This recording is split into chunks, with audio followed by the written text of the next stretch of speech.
Hello, everyone, from the Matt Morse Digital Studio here in Fresno. This is the Beem and Dean Show, episode 49, with the sports director of KSEE24 and CBS47, Scott Bemis. I'm Dean Shiro. We've got a lot of things to cover today on this Thursday. We've got a full slate of college and pro games. We're going to give you a look at all the biggest and brightest ones. We've got to start with a story that kind of broke yesterday.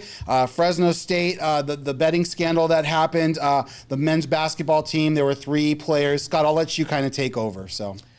Yeah, Fresno State last year obviously making headlines for the wrong reason on the hardwood. A couple players at that time, 3 at that time actually, the point guard as well for Fresno State, who was included at that point, and then was later cleared apparently of any wrongdoing. But Jalen Weaver, Michael Robinson, reports surfaced that they were allegedly betting on themselves or betting on their own team. Really, it was more on individual prop bets type stuff is what it was. And so like on Wednesday, basically the NCAA released its findings of its investigation into the matter. I had been told previously that, and Coach Wahlberg had mentioned at a press conference when he did address it, he couldn't say much about it because it was an ongoing investigation, but they did not expect to have any sanctions towards the basketball program. And from what I've heard, part of the reason that there are no major sanctions coming down on the program is that they reacted accordingly, and they reacted the way you're supposed to react. If you're a coach and you find out that a player on your team or a couple players on your team are betting on their individual point totals or betting under, or there's sports gambling activity which is not allowed on your own team or even on your own sport according to the NCAA. And so they reacted accordingly, and I think for that reason, you give Coach Wahlberg some credit for how he reacted to this whole situation. Kind of good that this is kind of now being put in the rearview mirror, that we have a conclusion to this, right? It's kind of hanging out there. I didn't really know, actually, if the NCAA was going to hand down a formal conclusion to this, right? I thought maybe it had already happened, right? And we just didn't know about it, and they had kind of said, all right, we're just moving on. I don't know what's going to happen to these individual players, if anything, at this point. Jalen Weaver's transgressions seem pretty minor in the grand scheme of things compared to what Michael Robinson did. Right. I think Michael's the real one that, if you're a fan of Fresno State athletics, I mean, yeah, it doesn't shine well on him at all, and it doesn't on Weaver either. But at least from what Weaver has said, he's been apologetic for what he did, Jalen Weaver. Sounds like he was very limited betting activity, small amounts, and according to him, at least, he only bet on himself to score more points than was listed. Whereas Michael Robinson was betting against himself, and that's a problem. I mean, do those guys have any eligibility left? I mean, I know the ban obviously happened. Did they have any before this went down? I don't think Jalen Weaver did. I don't know about Michael Robinson. Okay. It's so hard to tell sometimes with the way it is, right? I was trying to look that up today. I couldn't really get a clear answer on that. But Weaver in the ESPN story was saying that he's focused on his pro career at this point. He's trying to put it behind him, but he takes responsibility, and he didn't fight the NCAA's the NCAA's conclusions, and he cooperated with the investigation, which the other 2 didn't. And Steven Vasquez is a new name that materialized. He's a former walk-on at Fresno State, transferred to San Jose State before last season, played a little bit at San Jose State, actually scored, I think, a couple points when San Jose State played at Fresno State. But he was roommates with Robinson, and apparently they got involved in this somehow. And it's just something you can't do as a student athlete. And I think the NCAA is really trying to educate, athletes and student athletes about this, that, even with gambling being so prevalent, mainstream now, and we talk about it a lot, obviously, you're crossing a line when you bet on your own team or you bet against your own team. Even if you bet on yourself, it can impact how the game, is played. And so, I was telling you that the NCAA is actually considering kind of changing its policy a little bit. They're not changing anything about betting on your own team or betting on your own sport, but they are kind of taking a look at maybe relaxing some of the rules about betting on professional sports, for example. What do you think about that? Yeah, I think that would be okay. But I do think that when you sign to be a Division 1, 2, 3 college athlete, you take that oath kind of, especially on the Division 1 level where your games are prevalent, that you do not cross that boundary. Guys like you and I, we're not playing anymore. So it's like we can cross that line because we're not going to affect the game. Those guys, like you said, can affect the game and affect the sport. So that's my 2 cents on it. In terms of the pro game, I think I'd be okay with it, you know. But then what happens if that guy has a friend in the pros, and then the pro guy tells him, hey, you know, like a former teammate, you know, hey, this guy's going to be out. He's going to be injured. It's not public yet. You might want to take the under on this. So it kind of can get messy as well. It can get tricky. Yeah. It can get, I mean, anything in this space is going to get a little tricky. Let's be honest, right? Right. And so, yeah, I don't have a great answer for that. I think with the prevalence of it, though, I think most college kids are probably just going to be, you know, bored on a, you know, for lack of a better word. It's the middle of the summer or something like that, and hey, I'm an Angels fan. I'm gonna jump on and put a little money on the Angels or whatever it is, right? Just like most of us do. That's right. Really why I think most people end up, you know, wagering on sports, is for a little bit more entertainment purposes. And so, I don't think it's in that case. I mean, I think there are people who bet who have inside information, right? You know, there are people even who aren't players, right? Who may know stuff, right? Yeah. And so, you know, I think that would probably be the more realistic way to go about it if you're the NCAA, right? Just because it is so prevalent, right? And they have said that their goal is that they think if they do this, maybe they can, you know, they're kind of looking at it and saying the reality of the situation is that people are betting on sports, right? So why are we going to keep fighting it? Even our own athletes, if they bet on pro sports, I mean, we're going to have to, you know, have all kinds of enforcement arms out there to find everybody who's putting a $10 bet on an NBA game who's a college athlete, right? So instead of focusing maybe those resources on the enforcement of that, maybe they can focus it on kind of a little bit more educational and try to work on kind of establishing why you shouldn't do this. Got it. Well, like I said, whatever we can do to try to keep the integrity of the game up, I'm all for. And like I said, with that being said, let's come on in hot.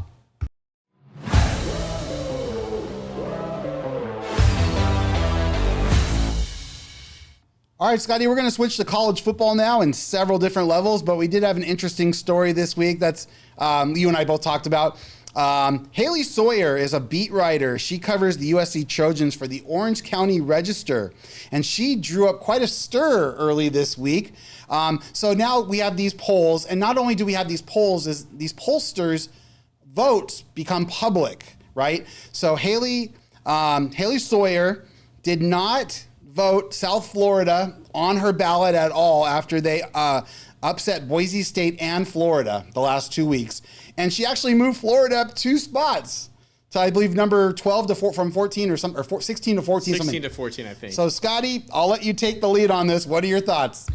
Well, I think, and I'm not going to be the first opinion on this, you know, with this take. But my take on this is that I'm surprised this doesn't happen more often with AP voters. I think there's something like 60 of them nationwide. They try to distribute it out geographically, right? And the AP poll's been around forever. In fact, it used to determine, you know, the national champion, whoever was voted number one. Just to show how important it was. How important it was. Right? You know, people still claim, right, if they say they don't win the playoff, but for some reason they would be voted AP number one, right? Like, they might still claim a national title under that scenario, even though it's not an officially recognized national title anymore. But yeah, it just, what it shows is that I'm not even being that critical of Haley. I don't think she was looking for this attention to come her way. I'm sure she wasn't. She might have she covers USC apparently, football on a regular basis. And so many of these voters, I think, are beat writers or beat reporters, whether even some of them might even be in TV or radio. And their primary focus, right, is a certain team like USC or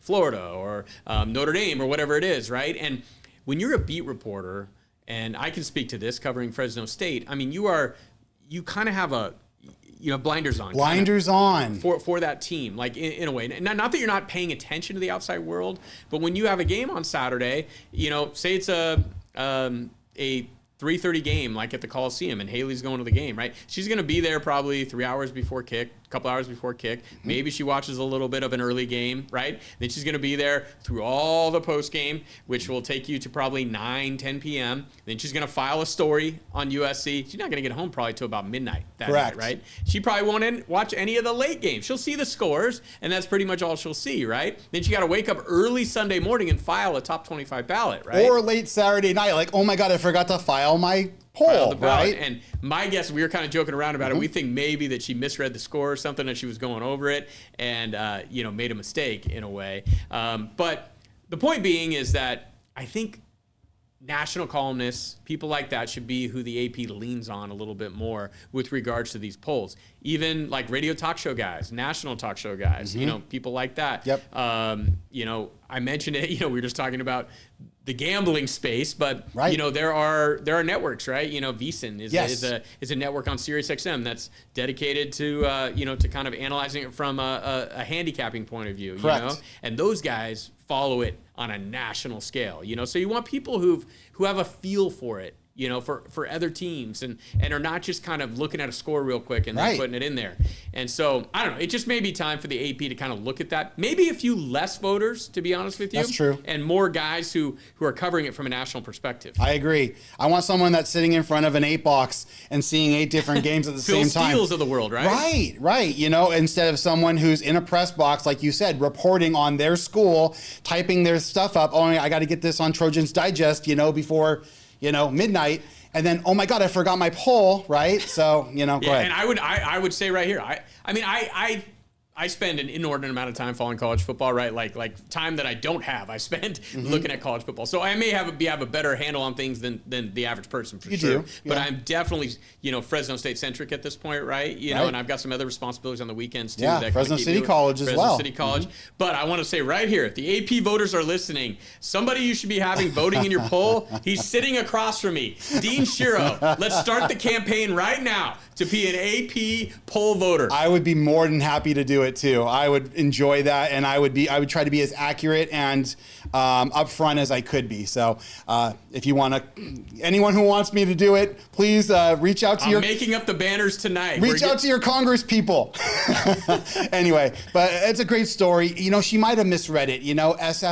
SFLA compared to FLA. She might have saw the score wrong. You never know. And like I said, is she a reputable? She's been with the Orange County Register for years. So, she's a reputable journalist. We're not trying to knock her, but she did catch some heat this week on this one. So, well, at least the AP is making their votes public now, right? So you have an idea of what's going on, and I think that's going to make these people who are voting take a little extra time, right, before they start submitting their ballots or going forward, which I think will be a good thing. In the old day with the coaches poll, I heard rumors that the SID of a school would sit with the head coach and say, all right, coach, here's who won, here's who lost, this is what we should do. And the coach would be like, all right, just do it, do it, So that's how the coaches poll kind of went. But, Makes sense. It's all good. So let's get into some of these games we got this weekend. We got some great action. A lot of it's in some SEC games, actually. We've got LSU in Florida. That's going to be in Death Valley. And then another SEC game, you've got Georgia going to Tennessee. So let's start with those two, Scotty. LSU off to a good start this year. Florida obviously coming off the heartbreaking loss we just talked about. What are your thoughts on that game? Well, we're reaching that point in the season, right, Dean, where pretty much every week in the SEC, there's going to be a couple big-time matchups. Florida, they got to bounce back. Billy Napier's got to bounce back, right? They're entering a stretch. I don't have their schedule in front of me, but I heard somebody mention it, of just ridiculousness with their schedule. It is by far the most difficult stretch, like the next 4 or 5 weeks for Florida. I wish I had it in front of me. Yeah. But, it's all the top tier teams in the SEC over the next 5 weeks are on their schedule. I'll try to pull it up. So that's why it hurts so much that they dropped that one to South Florida, right? Because, Billy Napier's fighting for his job, right? He's fighting for his job at this point. And, even if they don't beat LSU, I think you got to put a good performance out there if you're Billy Napier. Obviously, I'm super excited to watch the Georgia-Tennessee game. Tennessee was one of my sleeper picks to possibly win the SEC. This will be a good early test to see if that pick, has any juice to it. I think it will. They're getting some points there. Little tease. Might have a play on that one later in the show. Miami and South Florida. How does South Florida react after, the 2 big wins? Could this be a bad spot for them right here, Dean? You've had the emotional high of 2 huge upsets. Yeah, man, Scotty, you weren't kidding. Are you ready for this? Their next 5 weeks at LSU, at Miami, home against Texas, at Texas A&M, and then home against Mississippi State. And then if you want to add another game, they play Georgia and Jacksonville. Those are the next 6. You're looking at Yeah, I mean, you could easily lose. You could easily lose all 6 of those games. You could, and you're 5 of the 6 you're going to be underdogs in. Right. Maybe they're the favorite against Mississippi. Mississippi State they should be. Yeah. Right. Yeah, I mean, so it's just like there's some serious sense of urgency going on here, right? Yeah. I mean, this could be a bounce back spot this week though against LSU. Could be. I think.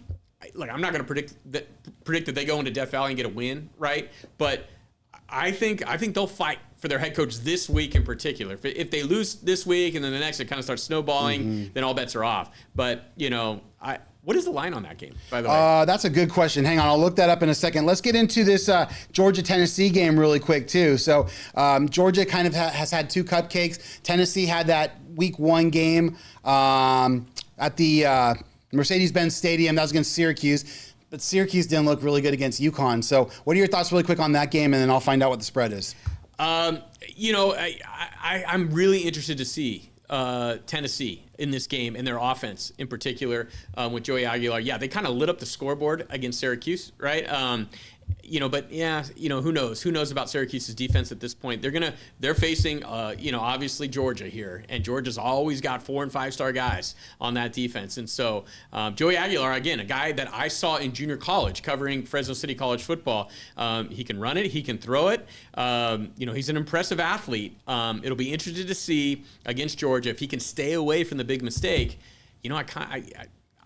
I picked Tennessee for a reason as a sleeper there, right? I think they're a little bit motivated too after all the stuff that went on in the offseason, right? Gotcha. And this is a good litmus test for Georgia too. We don't really know about Georgia yet. A couple cupcakes to begin the season, right? We don't know what they're bringing to the table. They got Stockton, who played some at quarterback last year, right. But I think they only. It's been mixed reviews on him so far this year too. Yeah, they only put 28 points on the board, I think, last week. Against not an FCS school, but I think it was a Sun Belt team. I can't remember who it was. Just getting back really quick, it's LSU's a 7.5 point favorite at home. Over under is 47.5. That's interesting. I was actually gonna guess 7.5. Wow, I was good for you. gonna say 7.5 or 8. So I can't, but that's kind of interesting there because. Yeah, I don't know. I mean, I'm not going to give it out as an official play, but I might lean Florida there just in a bounce-back spot, fighting for their coach. They know that they've kind of been in the crosshairs all week long. He's been in the crosshairs all week long. Right. And, Florida's got a legitimate quarterback. LSU, after that opening week win, maybe a little flat last week, but I think LSU will be ready to play, but I see that as a close game. Okay. Tennessee's a 3.5 point underdog at home at Neyland against Georgia. Over under is 49.5. So that seems like a pretty high number to me on that. That might be a defensive game. We'll see. So that might be something we need to look at later. So I want to get to one other game that's kind of really important. I mean, there's 2 really other ones, but Georgia Tech hosting Clemson, after their big win in Boulder against Colorado. Haynes King didn't even play last week. So against Gardner Webb. But this is a big game for Haynes King and Georgia Tech. I think they're going to kind of establish their physicality, which is what they did against Colorado. Really wore them down in the fourth quarter at altitude, by the way, which was impressive. So we'll see what happens there. And then also Miami, South Florida. I mean, Miami coming off that big win against Notre Dame, and then another cupcake win. And then Notre Dame has had 2 weeks to think about that Miami loss. Now they had a bye last week, so now they host A&M. They beat A&M last year in College Station too. So any thoughts on that game? Well, A&M at some point here, right, kind of wants to establish themselves as being a serious contender, right? Mm-hmm. Not only for an SEC championship, maybe for a national championship. Sure. And this is a game where you could do that, right? I mean, you absolutely could do that. A&M had a bunch of talent coming back. On paper, they're loaded. Notre Dame, though, I mean, that's always tough to beat Notre Dame. Yeah, I mean, I really don't have much of a take on that game other than I expect it to be a real competitive game. Yeah. And I look forward to watching it. I just think at some point if A&M kind of wants to, get into that hierarchy in the SEC along with, Alabama and Florida, right? Excuse me, Georgia. Right. LSU. They're going to have to start winning some of these games. Yeah, 6.5 point underdog in South Bend. Notre Dame's a 6.5-point favorite. Over/under is about 50. So I think Marcel Reed was a little banged up last week, right? Yeah. Their quarterback. Yeah. He's a fun guy to watch. I think he's going to play, from what I heard. But but yeah, that'll be a fun one to watch. Always tough to go into South Bend though and get a win. How about South Florida going down to Miami? Can they do it 3 weeks in a row here against 3 ranked opponents? Probably not. I'll be honest. I would 17.5-point underdogs too. By the way, there's no respect from the national media at all. No, but I think the odds makers have that there for a reason. I think they know that Miami's a very talented team, and South Florida, has proven that they can hang. But 3 weeks in a row, that's going to be a tough proposition. Got it. All right, to the NFL really quick before we get to our money plays. Tonight, big game. You've got the Washington Commanders going to Green Bay, playing Jordan Love and the boys. What are your thoughts on that game? I got Jaden Daniels in fantasy, and by the way, Bemis's best went down. We didn't even mention that on Monday. To the Dean Machine, or what's your team name? East McKinley Avenue Blues. Okay, that's where we work, East McKinley Avenue. I know Dean had to check because he's probably got like 28 fantasy teams going. So I've got 4, and they're all very busy. But yeah, I got very fortunate against you. We were neck and neck, and then the Josh Allen machine. He got very fortunate and only beat me by 50. But it was the Josh Allen Derrick Henry combination. Well, that's what you get with Josh Allen. I got very fortunate there. That's, but yeah. That's why you love having Josh Allen in fantasy. But full disclosure, totally forgot about my draft and auto draft. So I was working the waiver wire heavy. I haven't even checked today to see if I was able to claim some of the guys. I think you got a nugget or 2 in there. I think I saw your name in there. Only good news, right, about getting blown out week 1 of fantasy is what? You got priority number 2 on the waiver wire. You do, now. yeah. And so you can look to improve your team.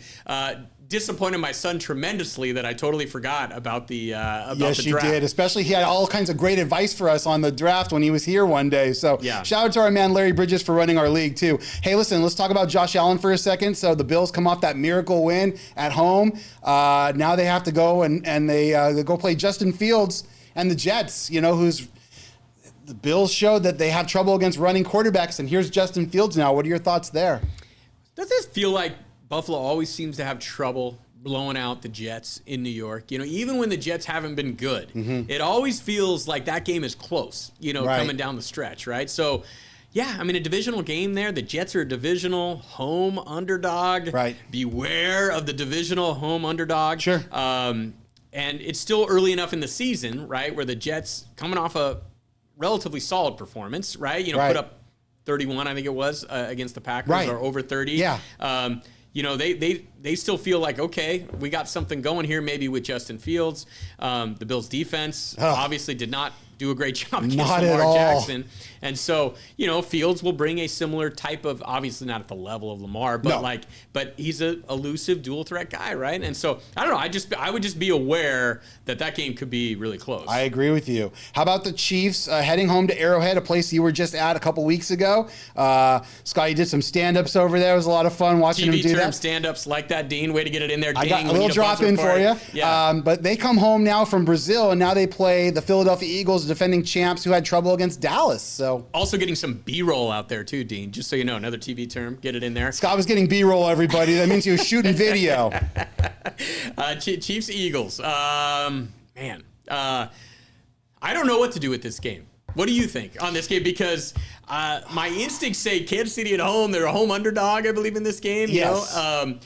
Wouldn't you lean Kansas City here? But I am. Even without the receivers, even with Xavier Worthy, Fresno guy, possibly not playing, even with Rashee Rice on suspension, I just figure they're going to find a way. Patrick Mahomes, Travis Kelce, congratulations, Travis, on being engaged. I don't know if anyone knows that, Dean but he got engaged. He got engaged to Taylor Swift, if anyone didn't hear that. But anyway, it should be a hell of a game. So it should be a lot of fun. We'll see what the Eagles bring. I want to get to one more game before money plays. Chargers-Raiders. This will be on Monday night. Chargers coming off a big win in Brazil against Kansas City, and the Raiders coming off a nice win in New England. Yeah, I just saw the box scores. I saw the scores. I didn't get a chance to watch either one of these games. He's a busy man, ladies and gentlemen. And so it's hard for me to give like a really intelligent opinion on this game.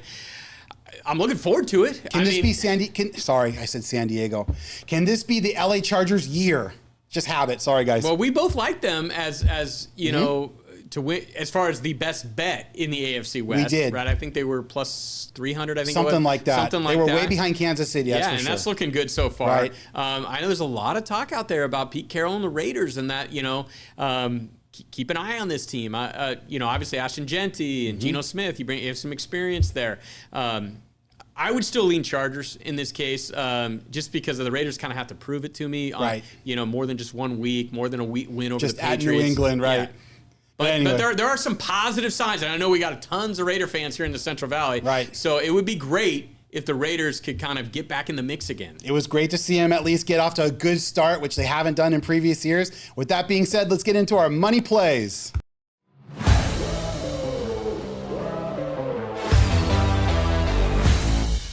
All right, Scotty, here we go. We're working our way through September, and we're both doing pretty well. Scott, he had only one play, but it hit, on Thursday. J.J. McCarthy, 15-plus rushing yards. Nice call there. Took a long time for that to hit. It took that last touchdown run for him to get there. But it hit. It hit. And then, Scott, he's got a few more plays. I've got that Kansas State one included, so let's take a look. Here's what Scott's got. Go for it.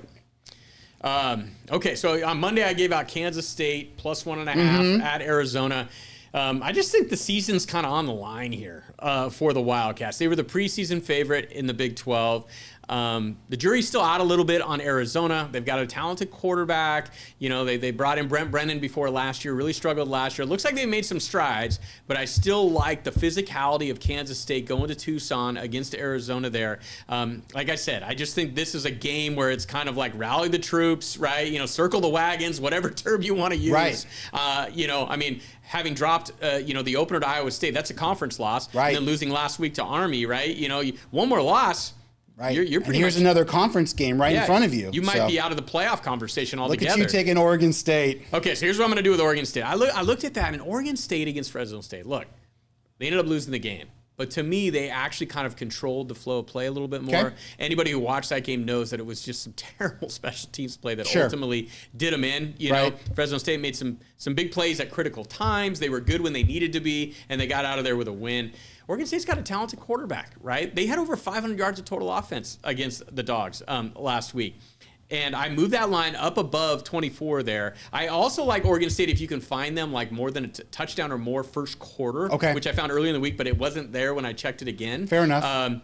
At Texas Tech. Here's the deal. Texas Tech supposedly spent a gajillion dollars on NIL. And they've been blowing everybody out. All these cupcakes. But 2 cupcakes, Dean. Right. We don't really know what they are yet. We don't. Right? I mean, they've played an FCS school, and then they played Kent State, who might be the worst team in the country, who might actually be more of like a Division II school than a Division I school at this point. Right. No offense, Kent State. But and then we got Tennessee. We got to go. We got about 2 minutes left. So yeah, Tennessee plus 3.5 against Georgia. Neyland Stadium. I mean, that place is going to be rocking. It will be rocking. I love that atmosphere.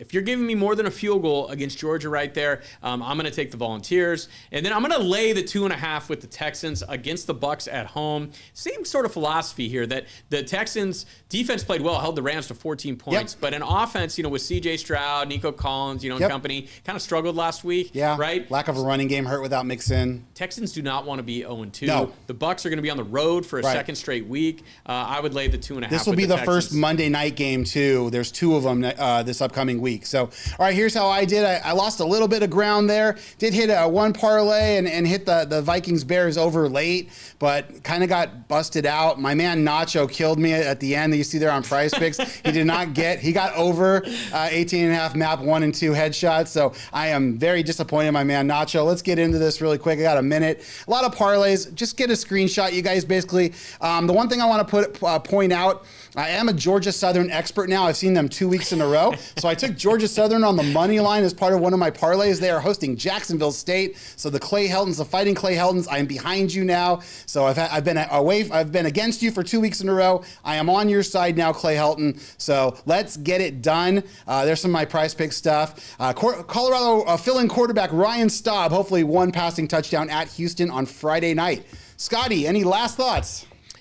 Hey, we're into football season. It's a great time of year. Tune in Beem and Dean every week. We'll get you some picks. Programming note, too. 6:30 p.m. Saturday, pregame shows, Scott, Angelique, and Dylan. And then 7 o'clock kick on CBS 47 and the app. We'll see you guys on Monday.